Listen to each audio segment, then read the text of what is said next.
नमस्कार मित्रांनो, अभ्यासवाणी या चॅनलवर तुमचं स्वागत आहे. अभ्यासवाणी रोज अभ्यास रोज प्रगती.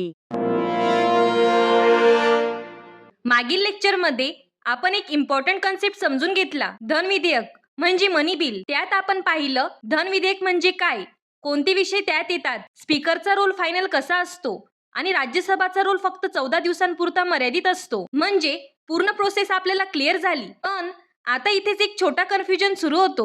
जेव्हा एक्झाम मध्ये प्रश्न येतो वित्तीय विधेयक म्हणजे फायनान्शियल बिल, तेव्हा बऱ्याच स्टुडंट्सना वाटतं हेच मनी बिल असणार. पण खरं काय आहे, प्रत्येक मनी बिल हा फायनान्शियल बिल असतो, पण प्रत्येक फायनान्शियल बिल हा मनी बिल नसतो. आणि हाच आजचा आपला मेन फोकस आहे. तर आजच्या लेक्चरमध्ये आपण काय शिकणार आहोत तर बघा, वित्तीय विधेयक म्हणजे काय, त्याची टाइप्स म्हणजे फायनान्शियल बिल 1 आणि 2, आणि लोकसभा राज्यसभामध्ये मतभेद झाले तर काय होतं म्हणजे संयुक्त बैठक, जॉईंट सिटिंग. म्हणजेच आजचा टॉपिक 2 भागात आहे, financial bill plus joint sitting. आणि विश्वास ठेवा, हा टॉपिक छोटा वाटतो पण एक्झाम मध्ये इथून डायरेक्ट प्रश्न येतात. तर चला अगदी सोप्या भाषेत आणि एक्झाम ओरिएंटेड पद्धतीने फायनान्शियल बिल म्हणजे नेमकं काय ते समजून घेऊया. तर आपण आता पाहिलं की फायनान्शियल बिल हा मनी बिल सारखा नसतो. आता प्रश्न येतो वित्तीय विधेयक म्हणजे नेमकं काय. सोप्या भाषेत समजून घ्या, सरकारच्या पैशांशी म्हणजे रेव्हेन्यू किंवा एक्सपेंडिचर संबंधित कोणतेही विधेयक म्हणजे वित्तीय विधेयक. म्हणजे सरकार पैसे कसे कमावते, टॅक्स, इन्कम किंवा पैसे कसे खर्च करते, एक्सपेंडिचर, या दोन्ही गोष्टींशी संबंधित जे बिल्स असतात त्यांना आपण वित्तीय विधेयक म्हणजे फायनान्शियल बिल म्हणतो. आता इथे एक खूप इम्पॉर्टंट पॉइंट लक्षात ठेवा, सर्व मनी बिल्स हे फायनान्शियल बिल्स असतात, पण सर्व फायनान्शियल बिल्स हे मनी बिल्स नसतात. म्हणजेच मनी बिल हा फायनान्शियल बिलचाच एक पार्ट आहे. थोडक्यात बघा, फायनान्शियल बिल हा एक ब्रॉडर कॅटेगरी आहे आणि मनी बिल हा त्याचा स्पेसिफिक टाइप आहे. आता इथेच पुढचा इम्पॉर्टंट भाग येतो, फायनान्शियल बिलचे हे प्रकार असतात आणि एक्झाम मध्ये तिथेच जास्त कन्फ्युजन होते. चला अगदी सोप्या पद्धतीने समजून घेऊ. पहिला प्रकार वित्तीय विधेयक 1. हे असं विधेयक असतं ज्यामध्ये मनी बिल मधले विषय आणि इतर सामान्य विषय दोन्ही असतात. म्हणजे ते प्युअर मनी बिल नसतं, कारण त्यात एक्स्ट्रा गोष्टी ऍड केलेल्या असतात. आता दुसरा प्रकार वित्तीय विधेयक 2.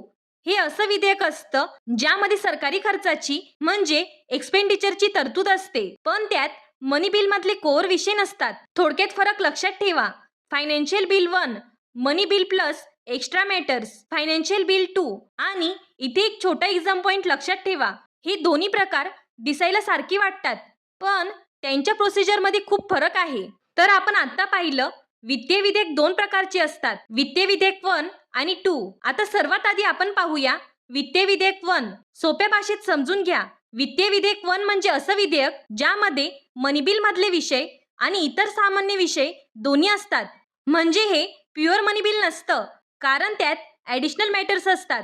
उदाहरणाने समजून घ्या, समजा एखाद्या विधेयकात टॅक्स बद्दल तरतूद आहे जो मनी बिलचाच भाग आहे, पण त्याचबरोबर काही इतर सामान्य कायदेशीर गोष्टी पण ऍड केल्या आहेत, तर ते वित्तीय विधेयक 1 ठरतं. आता एक्झामसाठी याचे काही इम्पॉर्टंट पॉइंट्स लक्षात ठेवा. हे विधेयक फक्त लोकसभामध्येच मांडता येतं. प्रेसिडेंटची पूर्वसंमती म्हणजे रिकमेंडेशन आवश्यक असते. राज्यसभाला फुल पॉवर असते, म्हणजे राज्यसभा रिजेक्ट किंवा अमेंड करू शकते. दोन्ही सभागृहांची मंजुरी आवश्यक असते.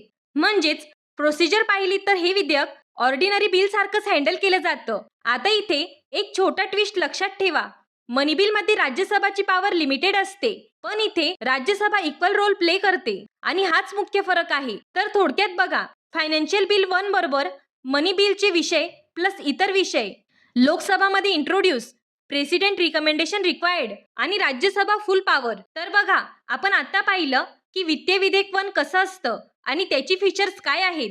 आता पुढचा प्रकार वित्तीय विधेयक 2. सोप्या भाषेत समजून घ्या, वित्तीय विधेयक 2 म्हणजे असं विधेयक ज्यामध्ये सरकारच्या खर्चाची म्हणजे एक्सपेंडिचरची तरतूद असते, पण त्यात मनी बिल मधले कोर विषय नसतात. म्हणजेच हे ना मनी बिल आहे ना फायनान्शियल बिल 1 सारखं कॉम्प्लेक्स आहे. हे कंपॅरेटिव्हली सिंपल असतं. आता एक्झामसाठी याची इम्पॉर्टंट पॉइंट्स लक्षात ठेवा, हे विधेयक कोणत्याही सभागृहात म्हणजे लोकसभा किंवा राज्यसभामध्ये मांडता येतं. प्रेसिडेंटची रिकमेंडेशन फक्त कन्सिडरेशन स्टेजला लागते. दोन्ही सभागृहांची मंजुरी आवश्यक असते आणि राज्यसभेला फुल पॉवर असते. म्हणजे प्रोसिजर पूर्णपणे ऑर्डिनरी बिल सारखीच असते. आता थोडक्यात कम्पेअर करून लक्षात ठेवा. फायनान्शियल बिल 1 म्हणजे Lok Sabha only introduce. Financial bill 2 any house introduce. Financial bill 1 म्हणजे यात प्रेसिडेंट परमिशन आधीच लागते आणि फायनान्शियल बिल 2 यात परमिशन नंतर लागते, म्हणजे कन्सिडरेशन वेळी. आणि एक इम्पॉर्टंट ऑब्झर्वेशन म्हणजे फायनान्शियल बिल 2 मध्ये राज्यसभाचा रोल पूर्णपणे इक्वल असतो, म्हणजे इथे कुठलाही लिमिटेशन नाही. तर आता आपल्याला फायनान्शियल बिल 1 आणि 2 हे दोन्ही टाइप्स क्लिअर झाले. तर बघा, आपण आत्ता पाहिलं वित्तीय विधेयकाचे प्रकार आणि त्यांची प्रक्रिया. पण आता एक प्रॅक्टिकल प्रश्न येतो, जर लोकसभा आणि राज्यसभामध्ये एखाद्या विधेयकावर मतभेद झाले तर मग काय होतं? अशा वेळी एक स्पेशल प्रोव्हिजन वापरली जाते, संयुक्त बैठक म्हणजे जॉईंट सिटिंग. म्हणजेच लोकसभा आणि राज्यसभाचे सदस्य एकत्र बसून त्या विधेयकावर निर्णय घेतात. आणि ही बैठक कोण बोलावतो? घटनेच्या कलम 108 नुसार राष्ट्रपती बोलवतात. आता प्रश्न येतो, ही संयुक्त बैठक नेमकी कधी होते? यात 3 मुख्य परिस्थिती लक्षात ठेवा. पहिली, राज्यसभाने विधेयक रिजेक्ट केलं. दुसरी, दोन्ही सभागृहांमध्ये अमेंडमेंट्सवर ॲग्रीमेंट होत नाही तेव्हा. तिसरी आणि खूप इम्पॉर्टंट, जेव्हा राज्यसभा ही 6 महिने डिले करते तेव्हा. या 3 पैकी कुठलीही सिच्युएशन आली, जॉईंट सिटिंग होऊ शकते. आता जॉईंट सिटिंग झाली तर डिसिजन कसा घेतला जातो? तर यात काही इम्पॉर्टंट पॉइंट्स लक्षात ठेवा. अध्यक्षता लोकसभा स्पीकर करतात. कोरम एकूण सदस्यांच्या 1/10. निर्णय हा सिंपल मेजॉरिटीने घेतला जातो, म्हणजे ज्या बाजूला जास्त वोट्स असतात त्यांचा निर्णय फायनल असतो. पण इथे एक खूप इम्पॉर्टंट एक्सेप्शन आहे.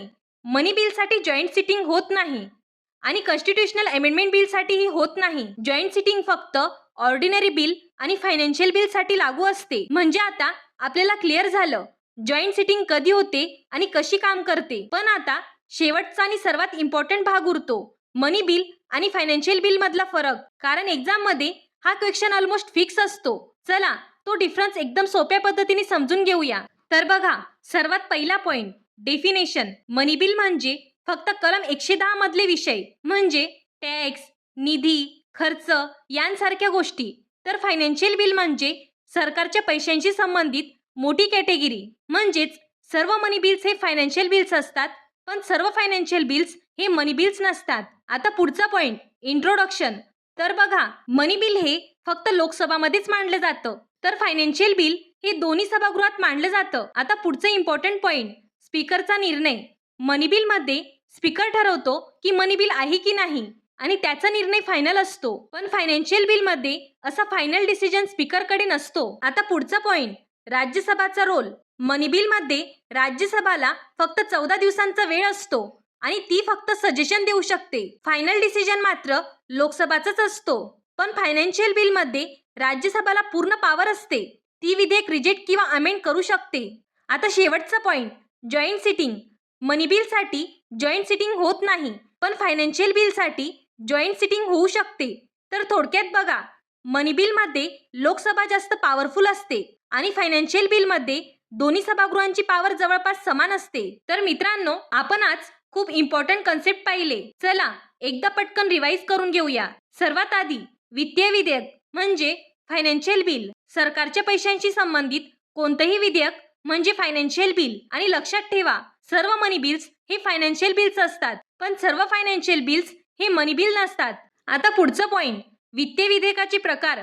2 प्रकार आहेत, फायनान्शियल बिल 1 आणि फायनान्शियल बिल 2. फायनान्शियल बिल 1 मध्ये मनी बिलचे विषय प्लस इतर विषय असतात आणि फायनान्शियल बिल 2 मध्ये फक्त खर्चाशी संबंधित बाबी असतात. आता पुढचं इम्पॉर्टंट कन्सेप्ट, जॉईंट सिटिंग, संयुक्त बैठक. लोकसभा आणि राज्यसभामध्ये मतभेद झाले तर प्रेसिडेंट संयुक्त बैठक बोलावतो. 3 सिच्युएशन लक्षात ठेवा, रिजेक्ट, डिसॲग्रीमेंट, 6 महिने डिले आणि डिसिजन घेतला जातो सिंपल मेजॉरिटीने. आता शेवटचा आणि सर्वात इम्पॉर्टंट पार्ट म्हणजे मनी बिल आणि फायनान्शियल बिल मधला फरक. मनी बिल फक्त Lok Sabha speaker decision final, Rajya Sabha फक्त 14 दिवस. फायनान्शियल बिल दोन्ही सभागृह equal power, joint sitting possible. थोडक्यात, money bill Lok Sabha strong, financial bill both houses strong. जर तुम्ही हे पॉइंट्स लक्षात ठेवले तर या टॉपिकवरचा कोणताही क्वेश्चन तुम्ही इझिली सोडवू शकतात. त्यामुळे हा रिकॅप एकदा नक्की रिवाइज करा आणि पुढच्या लेक्चरमध्ये आपण नवीन कन्सेप्ट सुरू करूया. हा व्हिडिओ उपयुक्त वाटला असेल तर चॅनलला लाईक, शेअर आणि सबस्क्राईब करा. अभ्यासवाणी म्हणजे कन्सेप्ट बेस्ड लर्निंग. थँक्यू. अभ्यासवाणी रोज अभ्यास रोज प्रगती.